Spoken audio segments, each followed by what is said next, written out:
ನಮಸ್ಕಾರ, ನನ್ನ ಹೆಸರು ಶಿವಕುಮಾರ್ ಅಂತ. ನಾನು ಪೆಪೆ ಚಿತ್ರದಲ್ಲಿ ಮೊಗ್ಗು ಅನ್ನೋ ಪಾತ್ರ ಮಾಡಿದ್ದೀನಿ ಸರ್. ನಮಸ್ಕಾರ, ನನ್ನ ಹೆಸರು ಕಲಾಗಂಗೋತ್ರಿ ಕಿಟ್ಟಿ ಅಂತ. ಪೆಪೆ ಚಿತ್ರದಲ್ಲಿ ನಾನು ಮಲ್ಪೆ ಅನ್ನೋ ಪಾತ್ರ ಮಾಡಿದ್ದೀನಿ.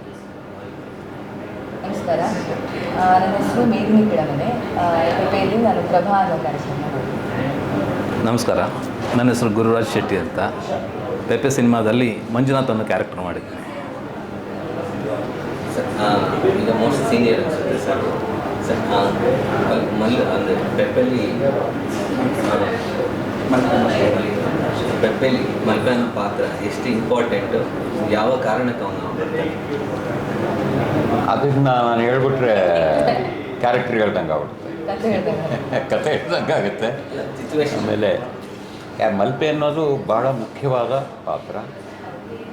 ಅವನೇ ಈಸ್ ಮೇನ್ ವಿಲನ್ ಅಂತಲೇ ಹೇಳ್ಬೋದು ಅವನು. ಆದರೆ ನಮ್ಮ ನಿರ್ದೇಶಕರು ಅದನ್ನು ಎಷ್ಟು ಚೆನ್ನಾಗಿ ಕ್ಯಾರೆಕ್ಟರ್ನ ಪೋರ್ಟ್ರೇ ಮಾಡಿದ್ದಾರೆ ಅಂದರೆ 85% ಆಫ್ ದ ಸಿನಿಮಾ ನಾನು ವೀಲ್ಚೇರಲ್ಲಿ ಇರ್ತೀನಿ. ಒಂದು ಫ್ಲ್ಯಾಶ್ ಕಟ್ಟಲ್ಲಿ ಮಾತ್ರ ನಾನು ಓಡಾಡ್ತೀನಿ, ಕಾರ್ ಓಡಿಸ್ತೀನಿ, ಆ ಥರ ಎಲ್ಲ ಇದೆ. ಬಟ್ ಎಲ್ಲ ಕೆಟ್ಟ ಕೆಲಸಗಳನ್ನ ಒಂದು ವೀಲ್ಚೇರ್ ಮೇಲೆ ಕೂತ್ಕೊಂಡು ಮಾಡುವಂಥ ಒಂದು ಪಾತ್ರ ವಿಲನ್ ಇಲ್ಲ. ಎಷ್ಟು ಸ್ಟ್ರಾಂಗ್ ಇದೆ ಸರ್? ಅಂದರೆ ವಿನಯ್ ಸರ್ ಅಪೋಸಿಟ್ ಕ್ಯಾರೆಕ್ಟರ್ ಅದನ್ನು ನಮಗೆ ಗೊತ್ತಾಗಲ್ಲ ಯಾಕೆಂದರೆ ಪೂರ್ತಿ ಸಿನಿಮಾ ನಾವು ಯಾರೂ ನೋಡಿಲ್ಲ. ಹಾಗಾಗಿ ಯಾಕೆಂದರೆ ಶೂಟ್ ಮಾಡೋದು ಆಗ ಒಂಥರ ಇರ್ತದೆ, ಆಮೇಲೆ ರಫ್ ಎಡಿಟಿಂಗಲ್ಲಿ ಒಂಥರ ಇರುತ್ತೆ, ಫೈನಲ್ ಕಟ್ ಒಂಥರ ಇರುತ್ತೆ. ಸೊ ಪೂರ್ತಿ ಚಿತ್ರ ನೋಡಿದ ಮೇಲೆ ನಮ್ಗೆ ಬಹುಶಃ ನಾವು ಆ ಪ್ರಶ್ನೆಗೆ ಉತ್ತರ ಕೊಡ್ಬೋದು ಅಂತ. ವಿನಯ್ಗೆ ಕಷ್ಟ ಕೊಡೋದು ನಮ್ಮ ಕಡೆಯವರು, ನಮ್ಗೆ ಕಷ್ಟ ಕೊಡೋರು ಅವರು. ಹೌದು, ಈ ಥರ ಒಂದು ಕಲ್ಟ್ ಸಿನಿಮಾ ಒಬ್ಬ ವಿಲನ್ಗೆ ಎಷ್ಟು ಇಂಪಾರ್ಟೆಂಟ್ ಅನಿಸುತ್ತೆ? ಹಾಂ, ಈ ಥರ ಒಂದು ಕಲ್ಟ್ ಸಿನಿಮಾ ಅಂದರೆ ಈ ಥರ ನ್ಯಾಚುರಲ್ ಆಗಿ ತುಂಬ ರಾ ಆಗಿರೋದ್ರಿಂದ ಎಷ್ಟು ಇಂಪಾರ್ಟೆಂಟ್ ಅನಿಸುತ್ತೆ ಒಬ್ಬರಿಗೆ? ಇದರಲ್ಲಿ ನಾವು ಒಬ್ಬರೇ ವಿಲನ್ ಅಲ್ಲ, ಎಲ್ಲರೂ ವಿಲನ್ಗಳೇ ಮ್ಯಾಕ್ಸಿಮಮ್. ಈವನ್ ಮೇನ್ ಪಾತ್ರ ಮಾಡಿರೋಂಥವರು ಫೈಟು ಅದು ಇದು ಎಲ್ಲ ರೀತಿಯ ಆ್ಯಕ್ಷನ್ಸು ಅವ್ರಿಗಿದೆ. ಹಾಗಾಗಿ ಈಗ ಒಟ್ಟಿನಲ್ಲಿ ಸೇಡನ್ನು ತೀರಿಸ್ಕೊಳ್ಳೋಂಥ ಒಂದು ಟೋಟಲ್ ಸಿನಿಮಾ ಅಂತ ಹೇಳ್ಬೋದು. ಹಾಗಾಗಿ ಎಲ್ಲರೂ ವೈಲೆಂಟೇ, ಯಾರು ಸಾಫ್ಟ್ ಕ್ಯಾರೆಕ್ಟ್ರು ಅದು ಇದು ಅಂತ ಏನೂ ಇಲ್ಲ. ಸಾಫ್ಟಾಗಿ ಕಾಣಿಸಿದ್ರು ಕೂಡ ಅವನು ವೈಲೆನ್ಸ್ ಹಿಂದೆ ಇರುತ್ತೆ. ಆ ರೀತಿಯ ಒಂದು ಟೋಟಲ್ ಸಿನಿಮಾ ಅಂತ ಅನಿಸುತ್ತೆ ನನಗೆ. ನೀವೆಷ್ಟು ವೈಲೆಂಟ್ ನೋಡೋದು ನಮಗೆ ಕಾಣ್ತಾ ಸೈಲೆಂಟಾಗಿ ಕಾಣಿಸ್ತೀನಿ. ನಾವೆಲ್ಲ ನಾನು ಅಪ್ಪ ಮಗಳು ಪಾತ್ರ ರಿಯಲ್ ಆಗ ಸಿನಿಮಾದಲ್ಲಿ ಪಾತ್ರ ಅದರಲ್ಲಿ. ಸೊ ಅದೇ ಈಗೊಂದು ಹ್ಯೂಮನ್ ನೇಚರ್ ಇರುತ್ತಲ್ಲ, ಒಬ್ಬರಿಗೆ ಇನ್ನೊಂದು ಅಂತ ನಮ್ಮ ಅಸ್ತಿತ್ವನ ನಾವು ಇಟ್ಕೋಬೇಕು ಅಂತ ಅಂದ್ಕೊಂಡು ಹೋರಾಡ್ತಾ ಇರ್ತೀವಿ. ಇನ್ ಜನರಲ್ ಆಲ್ಸೋ ಮೊದಲಿಂದನೂ ನೋಡ್ಕೊಂಡ್ಬಂದರೆ ನಮ್ಮ ಎವಲ್ಯೂಷನಿಂದ ನೋಡ್ಕೊಂಡ್ಬಂದಿಲ್ಲ. ಸೊ ಅದೇ ಥರದಲ್ಲಿ ಆ ಗ್ಯಾಂಗ್ ಅಂದರೆ ಪೆಪೆ ಕಡೆಯವರು ಅವ್ರ ಅಸ್ತಿತ್ವಕ್ಕಾಗಿ ಹೋರಾಡ್ತಾ ಇರ್ತಾರೆ, ನಮ್ಮ ಕಡೆಯವರು ನಮ್ಮ ಅಸ್ತಿತ್ವಕ್ಕಾಗಿ ಹೋರಾಡ್ತಾ ಇರ್ತಾರೆ. ಸೊ ಅದನ್ನು ಹೀರೋ ಅಥವಾ ವಿಲನ್ ಆಗಿ ಎರಡು ಡಿವೈಡ್ ಮಾಡೋದು ಕಷ್ಟ ಈ ಸಿನಿಮಾದಲ್ಲಿ. ಯಾಕಂದರೆ ನಾವು ನಮ್ಮ ಕ್ಯಾರೆಕ್ಟರ್ಸ್ ನಮಗೆ ಫುಲ್ ಆಗಿರ್ತೀವಿ. ನಾವು ನಮಗೇನು ಬೇಕೋ ಅದನ್ನು ಫುಲ್ ಸ್ಟ್ರೆಂತಲ್ಲಿ, ಯಾರು ಆಪ್ರೆಸ್ ಆಗೋಕ್ಕೆ ರೆಡಿ ಇಲ್ಲ, ನಾವು ತುಳಿಸ್ಕೊಳ್ಳೋಕೆ ರೆಡಿ ಇರಲ್ಲ. ಆ ಥರದಲ್ಲಿ ನಾವು ಫೈಟ್ ಕೊಡ್ತಾ ಇರ್ತೀವಿ. ಸೊ ಅವ್ರ ಕಡೆಯಿಂದನೂ ಹಾಗೆ ಫೈಟ್ ಬರುತ್ತೆ, ನಮ್ಮ ಕಡೆಯಿಂದನೂ ಅಷ್ಟೇ ಫೈಟ್ ಇರುತ್ತೆ. ಸೊ ಈಕ್ವಲ್ ಅದಕ್ಕಾಗಿ ಎಷ್ಟು ವೈಲೆನ್ಸ್ ಬೇಕೋ ಅದು ನನ್ನ ಕ್ಯಾರೆಕ್ಟರು ಜನರಲ್ಲಾಗಿ ನಾವು ನೋಡುವಂಥ ವುಮನ್ಗಿಂತ ಒಂದು ಹೆಜ್ಜೆ ಅಂದರೆ ಬೇರೆ ಒಂದು ಆ್ಯಕ್ಟ್ ಅಂದರೆ ಅವರು ಮಾಡೋ ಒಂದಿಷ್ಟು ಆ್ಯಕ್ಷನ್ಗಳು ಒಂದು ಬೇರೆ ಥರದಲ್ಲಿರುತ್ತೆ. ಸೊ ಅದು ಆ ಪಾತ್ರಕ್ಕೆ ಒಂದು ಸ್ಟ್ರೆಂತ್ ಕೊಡುತ್ತೆ, ಒಂದು ಮಟ್ಟಿಗೆ ವೈಲೆನ್ಸ್ ಕೂಡ ಅಂತಲೇ ಒಂದು ಪರಿಸ್ಥಿತಿ ತಕ್ಕನಾಗೆ ನಮ್ಮ ಜೀವನದಲ್ಲಿ ಹೇಗೆ ನಡೀತದೆ ಹಾಗೆ ಸಿನಿಮಾದಲ್ಲಿ ಕೂಡ ಇದೆ. ನಮ್ಮ ಜೀವನದಲ್ಲಿ ಅಂದರೆ ಅದು ಬೇರೆ ಲೆವೆಲಲ್ಲಿ, ಈ ಕಥೆಯಲ್ಲಿ ತೋರಿಸಿರೋದು ಬೇರೆ ಲೆವೆಲಲ್ಲಿ. ನಾವು ಒಂದು ಲೆವೆಲಲ್ಲಿ ಒಂದು ಥರದ ಅಸ್ತಿತ್ವಕ್ಕಾಗಿ ಹೋರಾಡ್ತಾ ಇರ್ತೀವಿ, ಇದರಲ್ಲಿ ಇನ್ನೊಂದು ಥರದಲ್ಲಿ ಅಸ್ತಿತ್ವಕ್ಕೆ ಅಂದರೆ ಅದಕ್ಕೆ ತಗೊಳ್ಳೋ ಆ್ಯಕ್ಷನ್ಗಳು ಇದರಲ್ಲಿ ಬೇರೆ ಥರ. ಅದು ನಾವು ನಿಜ ಜೀವನದಲ್ಲಿ ಕತ್ತಿ ಮಚ್ಚು ಲಾಂಗ್ ಹಿಡ್ಕೊಂಡು ಹೊಡೆಯೋಕ್ಕೆ ಹೋಗಲ್ಲ. ನಾವು ಬೇರೆ ಥರ ಇನ್ನೊಬ್ಬರಿಗೆ ಟಾಂಟ್ ಮಾಡಿಕೊಂಡು ಅಥವಾ ಸರ್ಕಾಸ ಮಾಡಿಕೊಂಡು ಜಗಳ ಮಾಡಿಕೊಂಡು ಅದನ್ನು ನಡೆಸ್ಕೊತಿರ್ತೀವಿ. ಇದರಲ್ಲಿ ಇನ್ನೊಂದು ಥರದ ಹೋರಾಟ. ಅಂದರೆ ನಿಮ್ಮ ಕ್ಯಾರೆಕ್ಟರ್ ಜೊತೆ ಹೀರೋಯಿನ್ ಕೂಡ ಇಲ್ಲ, ನಾವು ಆಪೋಸಿಟ್ ಇಲ್ಲ, ಅದು ಆಪೋಸಿಟ್. ಸರ್ ನೀವು? ನನ್ನ ಕ್ಯಾರೆಕ್ಟರ್ ಮಂಜುನಾಥ್ ಅಂದ್ಬಿಟ್ಟು ಒಬ್ಬ ತುಂಬ ಆಕಾಂಕ್ಷೆ ಇಟ್ಕೊಂಡು ಒಂದು ಆಸ್ಪೈರಿಂಗ್ ಅಂದರೆ ರಾಜಕೀಯದಲ್ಲಿ ಬೆಳಿಬೇಕು ಅನ್ನೋ ಒಂದು ಕ್ಯಾರೆಕ್ಟರ್.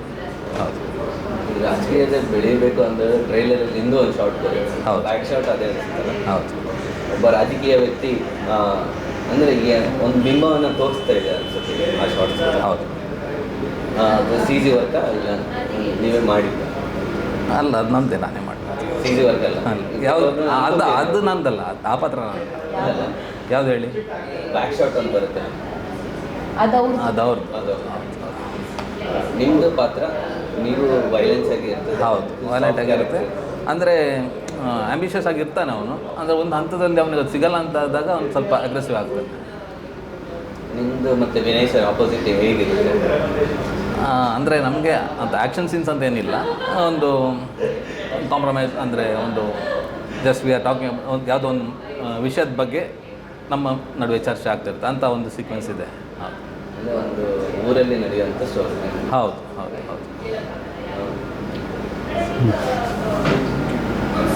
ಸರ್ ಸರ್, ನನ್ನ ಪಾತ್ರ ವಿನಯ್ ಸರ್ ಜೊತೆಲಿ ಒಂದು ಫೈಟ್ ಇದೆ. ನಮ್ಮ ಮಲ್ಪೆ ಸಹಾಯಕನ ಪಾತ್ರದಲ್ಲಿ ನಾನು ಮಾಡಿದ್ದೀನಿ. ಸೊ ಅವರ ಆಕಾಂಕ್ಷಿಯಂತೆ ನಾನು ಪಾತ್ರ ಮಾಡಿದ್ದೀನಿ. ಅವರ ಮನಸ್ಥಿತಿಗೆ ಬೇಜಾರಾದರೆ ಅದಕ್ಕೆ ಕಾರಣ ಏನು, ಅದು ಕಾರಣಕರ್ತರು ಯಾರು ಅನ್ನೋದನ್ನು ನಾನು ಅಲ್ಲಿ ರಿವೆಂಜ್ ಮುಖಾಂತರ ಮಾಡಿದ್ದೀನಿ ಸರ್. ನಿಮ್ದು ಯಾವ ಥರ ಇರುತ್ತೆ ಸರ್ ಪಾತ್ರ? ಅಂದರೆ ಒಬ್ಬೊಬ್ಬ ಕಾಮನ್ ಮ್ಯಾನ್ ಆಗಿರುತ್ತಾ, ಇಲ್ಲ ಊರಲ್ಲಿ ಏನೋ ಸಮಾಜ ವ್ಯಕ್ತಿಯಾಗಿ ಇರ್ತೀರಾ? ಇಲ್ಲ ಸರ್, ಎಲ್ಲ ನಾವು ನೆಗೆಟಿವ್. ವಿನಯ್ ಸಾರ್ಗೆ ನಾವು ನೆಗೆಟಿವ್ ಆಗಿ ನಾವು ಮಾಡಿರೋದು. ವಿನಯ್ ಸಾರ್ ಜೊತೆಲಿ ಒಂದು ಫೈಟ್ ಇದೆ ನಂದು. ಈ ಸಿನಿಮಾದಲ್ಲಿ 3 ಶೇಡ್ಸ್ ಬರುತ್ತೆ. ಹೆಡ್ ಶೇವ್ ಮಾಡಿದ್ದು ನಂದೆ, ಮತ್ತು ಪೆಪ್ಪರ್ ಬ್ಯಾಕು ಹೇರ್ ಸ್ಟೈಲ್ ಇದೆ ನಂದು, ಅದು ಒಂದಿದೆ. ಮತ್ತು ಅದು ಬಿಟ್ಟರೆ 70s ಒಂದು ಫ್ಲ್ಯಾಶ್ ಕಟ್ಟಲ್ಲಿ ಅಣ್ಣನ ಜೊತೆಲಿ ಒಂದಿದೆ. ಸೊ 3 ಶೇಡ್ಸಲ್ಲಿ ಈ ಸಿನಿಮಾದಲ್ಲಿ ಕಾಣಿಸ್ಕೊಳ್ತೀನಿ ನಾನು. ಫೈಟ್ ಯಾವ ಥರ ಇರುತ್ತೆ ಸರ್? ನಾವು ತುಂಬ ಫೈಟ್ಸ್ಗಳು ನೋಡಿರ್ತೀವಿ. ಹಾಂ ಸರ್, ನ್ಯಾಚುರಲ್ ಆಗಿದೆ, ಫುಲ್ ನ್ಯಾಚುರಲ್ ಸರ್. ಇಬ್ಬರು ಯಾರೂ ಫೈಟರ್ಸ್ ಇಲ್ಲ. ವಿನಯ್ ಸರ್ ನಾನು ಇಬ್ಬರೇ ಗುದ್ದಾಡಿ ಮಾಡುವಂಥದ್ದು. ಆ ಫೈಟಲ್ಲಿ ನನಗೆ ವಿನಯ್ ಸರ್ ತುಂಬ ಎಂಕರೇಜ್ ಮಾಡೋದು.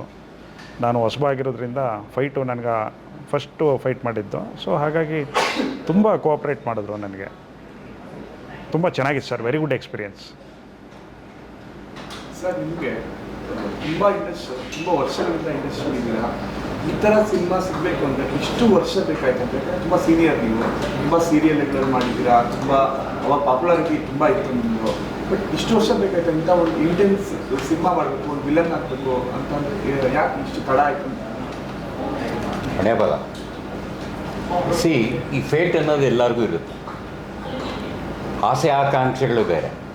ಬಟ್ ನಮಗೆ ಏನಾಗಬೇಕು ಅನ್ನೋದು ಆವಾಗಲೇ ಆಗೋದು. ಯಾವಾಗ ಆಗಬೇಕು ಆವಾಗಲೇ ಆಗೋದು. ಅದನ್ನು ನಾಳೆನೇ ಆಗಬೇಕು ಅಂತ ನುಗ್ಗೋದ್ರಲ್ಲಿ ಏನೂ ಅರ್ಥ ಇಲ್ಲ ಅಂತ ನನಗನ್ಸುತ್ತೆ. ಅದು ಆಗಬೇಕು ಅಂತಿದ್ರೆ ಖಂಡಿತ ಆಗೇ ಆಗುತ್ತೆ. ಅದು ಈ ಸಿನಿಮಾದಲ್ಲಿ ಆಗಿದೆ.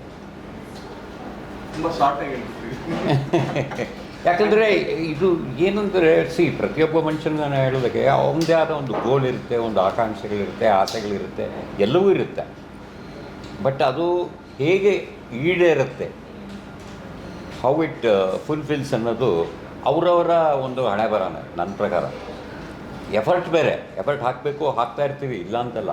ಆದರೆ ಎಷ್ಟೇ ಎಫರ್ಟ್ ಹಾಕಿದ್ರು ಆಗಬೇಕಾಗಿರೋ ಕೆಲಸ ಯಾವಾಗ ಆಗಬೇಕೋ ಆಗಲೇ ಆಗೋದು. ಅದು ಈಗಾಗಿದೆ ಅಷ್ಟೇ. ಮೇಡಮ್, ನೀವು ವಿನಯ್ ಸರ್ ಬೈದಿರೋದು ಆ ಥರ ಸೀನ್ಸ್ ಇದೆಯಾ? ಜಗಳ ಹಿಂಗೆ ಬಿಟ್ಟು ಬೈದಿರೋದಿದೆ, ಎದುರ ಮುಖ ಬೈದಿರೋದಿಲ್ಲ. ನಮಗೆಲ್ಲರೂ ನಮ್ಮ ಟೀಮ್ನವರು ಅಂದರೆ ಎಲ್ಲರಿಗೂ ಅವರು ಸಾಯಬೇಕು ಅನ್ನೋದು ಇರೋದು. ಸೊ ಅವ್ರು ನಾವು ಹೋಗಬೇಕು ಅನ್ನೋದಿದೆ. ಸೊ ಆ ಥರದಲ್ಲಿ ಹಿಂಗೆ ಬಿಟ್ಟು ತುಂಬ ಬೈದಿರೋದಿಲ್ಲ. ಅಂದರೆ ಹೋಲ್ ಜೀವನ ಮೋಟಿವೇಶನೇ ನಮ್ಮದು ಅದಾಗಿದೆ. ಈಗ ಅಂದರೆ ಒಂದು ಕೇಳ್ಪಟ್ಟೆ, ಅಂದರೆ ವಿನಯ್ ಸರ್ ಒಂದು ಇಂಟರ್ವ್ಯೂಲಿ ಹೇಳ್ತಿದ್ರು, ಅಂದರೆ ಒಂದು ಮನೆ ಉಳಿಸ್ಕೊಳ್ಳೋದಾಗಲಿ, ಜಾಗ ಆಗಲಿ, ಆ ಥರ ಒಂದು ಬೇಸಿಕ್ ಕತೆ ಅಂತ. ಸೊ ಆ ಥರ ಆಗಿರೋದ್ರಿಂದ ನಿಮ್ಗೆ ಎಷ್ಟು ಅದು ಜೀವನಕ್ಕೆ ಅರ್ಥ ಆಯ್ತಾ ಆ ಥರದ್ದೇನು? ಅದೇ ನಾನು ಅವಾಗಲೂ ನಿಮ್ಗೆ ಹೇಳಿದೆ ಅದನ್ನು. ಅದು ನಮ್ಮ ಜಾಗ, ಮನೆ, ಅಸ್ತಿತ್ವ, ನಮ್ಮ ಐಡೆಂಟಿಟಿನ ಕಾಪಾಡ್ಕೊಳ್ಳೋ ಸಿನಿಮಾ ಇದು. ಇದ್ರಲ್ಲಿ ಪ್ರೊಟಾಗನಿಸ್ಟ್ ಅಂತಂದರೆ ಅದೇನೇ ಇರೋದು. ಆಪ್ರೆಸ್ಡ್ ಎಲ್ಲರೂ ಯಾರ್ಯಾರಿಗೆ ಅವರು ಆಪ್ರೆಸ್ಡ್ ಅಂತ ಅನ್ನಿಸ್ತಾರೋ ಅವರು ಅವ್ರ ಐಡೆಂಟಿಟಿನ ಕಾಪಾಡ್ಕೊಳ್ಳೋದು. ಸೊ ಆ ಎಮೋಷನ್ ಇನ್ ಬ್ರಾಡರ್ ಲೆವೆಲಲ್ಲಿ ನಮಗೆಲ್ಲರಿಗೂ ಕರೆಕ್ಟ್. ನಮ್ಮ ಜೀವನದಲ್ಲಿ ಎಲ್ಲರೂ ನಮ್ಮ ಅಸ್ತಿತ್ವಕ್ಕಾಗಿ ಹೋರಾಡ್ತಾನೆ ಇರ್ತೀವಿ. ಈಗಲೂ ಹೋರಾಡ್ತಿರ್ತೀವಿ, ನಮ್ಮ ಮನೆಗಾಗಿ ಎಲ್ಲದಕ್ಕೂ ಹೋರಾಡ್ತಾ ಇರ್ತೀವಿ. ಸೊ ಆ ಎಮೋಷನ್ ಇನ್ ಬ್ರಾಡರ್ ಲೆವೆಲ್ ನಮ್ಗೆ ಕರೆಕ್ಟ್, ನಮ್ಮದು ಅಂತ ಕರೆಕ್ಟ್ ಆಗಿರುವಂಥದ್ದು. ಬಟ್ ಅದಕ್ಕೆ ನಾವು ತೊಗೊಳ್ಳೋಂಥ ಆ್ಯಕ್ಷನ್ಗಳು ರೆಗ್ಯುಲರ್ ಅಲ್ಲ. ಈಗ ನಾವು ನಿಜ ಜೀವನದಲ್ಲಿ ಆ ಥರ ಮಾಡಲ್ಲ, ಈ ಸಿನಿಮಾದಲ್ಲಿ ಆ ಥರ ಅಂದರೆ ಆ ಥರ ಎಕ್ಸ್ಟೆಂಟ್ ನಾವು ಹೋಗಿದ್ವಿ. ಸೊ ಅಲ್ಲಿ ಅದನ್ನ ಆ್ಯಕ್ಷನ್ ವೈಸ್ ರಿಲೇಟ್ ಮಾಡ್ಕೊಳಕ್ಕಾಗಲ್ಲ, ಎಮೋಷನ್ ವೈಸ್ ಎಲ್ಲರಿಗೂ ರಿಲೇಟೇಬಲ್. ಪ್ರತಿಯೊಬ್ಬ ಮನುಷ್ಯನಿಗೆ ನಾಳೆ ಸಿನಿಮಾ ನೋಡ್ತಿರೋಳಿಗೂ ಅದು ರಿಲೇಟ್ ಆಗೇ ಆಗುತ್ತೆ. ಮೇಕಪ್ ಕೂಡ ಹೀಗೆ ಗ್ಲಾಮರ್ ಆಗಿರ್ತೀರಾ? ಇಲ್ಲ ಗ್ಲಾಮರ್ ಆಗಿದೆ ಈಗ. ಇಲ್ಲ, ನಾರ್ಮಲ್ ನಮ್ಮ ಸುತ್ತಮುತ್ತ ನೋಡೋ ಮನೆ ಹುಡುಗಿ. ಅಂದರೆ ಕಪ್ಪಿ ಬೆಳೆದ್ಬಿಟ್ರೆ ನಾನು ನಿಲ್ಸಿದ್ರ ಬಿಸಿಲಲ್ಲಿ ನಾರ್ಮಲ್ ಒಂದು ಹುಡುಗಿ ನಿಮ್ಮ ಪಕ್ಕದ ಮನೆ ಹುಡುಗಿ ಹೆಂಗೆ ಕಾಣಿಸ್ತಾರೋ ಹಂಗೆ ಇದೆ. ಸೊ ಫೈನಲ್ ಸರ್ ಕೇಳಿದ್ರು ಅಂದರೆ ಈ ಸ್ಟೋರಿ ನರೇಷನ್ ಮಾಡುವಾಗ ಅಂದರೆ ಇದು ಮುಂಚೆ ಈ ಥರ ಪಾತ್ರ ಮಾಡಿಲ್ಲ. ನಾನು ತುಂಬ ನಾರ್ಮಲ್ ಆಗಿ ಸೊ ವಿಲನ್ ಶೇಡ್ ಮಾಡಿದ್ದೀರಾ, ಬಟ್ ಇಷ್ಟೊಂದು ಇಂಟೆನ್ಸ್ ಪಾತ್ರಗಳು ಮಾಡಿಲ್ಲ. ಸೊ ಹೇಳುವಾಗ ನಿಮಗೆ ಫಸ್ಟ್ ಟೈಮ್ ಹೇಗೆ ಅನ್ನಿಸ್ತು ಅಂತ? ಅದು ಏನಾಗುತ್ತೆ, ಈ ಟೆಲಿವಿಷನಲ್ಲಿ ನಾನು ತುಂಬ ಬೇಕಾದ ಸಾವಿರಾರು ಎಪಿಸೋಡ್ಸ್ ಮಾಡಿದ್ದೀನಿ. ಅಲ್ಲಿ ಕತೆ ಹೇಳೋ ರೀತಿ ಬೇರೆ, ಅಲ್ಲಿ ಬೇರೆ ರೀತಿ ಹೇಳ್ತಾರೆ. ಸಿನಿಮಾದಲ್ಲಿ ಅದನ್ನು ಬೇರೆ ರೀತಿಯೇ ಪ್ರೊಜೆಕ್ಟ್ ಮಾಡ್ತಾರೆ. ಹಾಗಾಗಿ ನನಗೆ ಹೇರ್ ಸ್ಟೈಲು ಚೇಂಜ್ ಮಾಡಿದ್ರು, ಬೇರೆ ಥರ ಮಾಡಿದ್ದಾರೆ. ಆಮೇಲೆ ಫ್ಲ್ಯಾಶ್ ಕಟ್ಟಲ್ಲಿ ಬಣ್ಣ ಬೆಳೆದ್ರು. ಹೀಗಾಗಿ ಆ ಪಾತ್ರಕ್ಕೆ ಯಾವ ರೀತಿ ಬೇಕು ಅದೇ ಹೇಳಿದ್ನಲ್ಲ, ನಿರ್ದೇಶಕರು ಅವರು ಭಾಳ ಸ್ಪೆಸಿಫಿಕ್. ಅವರು ಈ ಪಾತ್ರ ಹೀಗಿರಬೇಕು, ಹೀಗೆ ಕಾಣಬೇಕು, ಹೀಗೆ ಇರಬೇಕು. ಸೊ ಅದಕ್ಕೆ ತಕ್ಕಾಗಿ ಮೇಕಪ್ ಮಾಡಿದ್ದಾರೆ. ಮೇಕಪ್ಪು ಮತ್ತು ಕ್ಯಾರೆಕ್ಟರು ಎರಡೂ ಹೀಗೆ ಕ್ಯಾಮಫ್ಲೋಜ್ ಅಂತಾರಲ್ಲ, ಆ ಥರ ಕ್ಯಾಮಫ್ಲೋಜ್ ಆಗಿರಬೇಕು. ಹಾಗಾಗಿ ಅದಕ್ಕೆ ಬೇರೆ ಡೈಮೆನ್ಷನ್ನೇ ಬರುತ್ತೆ.